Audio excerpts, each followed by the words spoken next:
Nagsimula na ang kabi-kabilang pista na nagpupugay kay Senyor Santo Niño.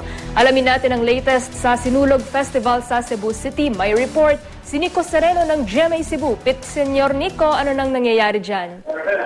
Senyor Tricia, piyesta ang kapaligiran na sa Cebu City sa pagdiriwa ngayon ng Sinulog Festival. Kasalukuyang umiikot at mga pangunahing lansangan ng Cebu City ang mga kalahok ng magarbo at makulay na street dancing.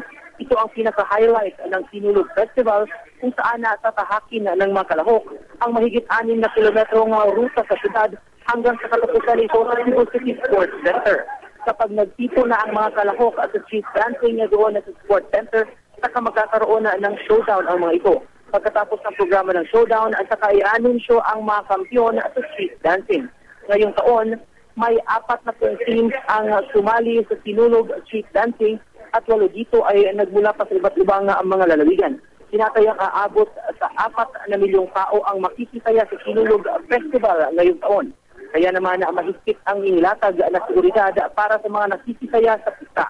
Nakadeploy ang may 2,000 pulis kasama pa ang 6 hanggang 8,000 crowd control personnel. Yan muna ang latest mula dito sa Cebu. Trisha. Nico, matanong ko lang, meron na ba tayong balita kung nakapagdesisyon na si suspended Cebu Governor Gwen Garcia kung sasayaw ba siya sa Sinulog Festival?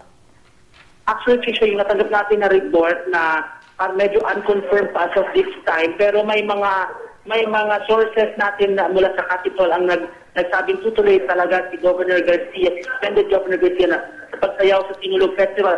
Katunayan siya yung contingent mula sa Cebu Province nakaschedule ng mag-perform dito sa sports complex maya-maya. Ito yung final contingent na mag-perform bago yung grand finale tonight. So inaabangan kung tutuloy nga sa pagsayaw itong si suspended Governor Gwen Garcia na sa Sinulog Festival na naging panatan niya sa mahigit sa 8 taon. Siya. Nico, yung kasalukuyan ngayong nag-take over ngayon dyan sa local government ng Cebu, paano kaya sila magre-react kung sakaling matuloy ang pagsayaw ni suspended Governor Garcia? Sa ngayon, Trisha, hindi pa natin nakuha yung panig mula kay Acting Governor Agnes Magpale. Although namataan natin siya dito sa Sports Center kanina, nag-attend siya ng Holy Mass bago formal na sinimulan o binuksan itong Sinulog Festival.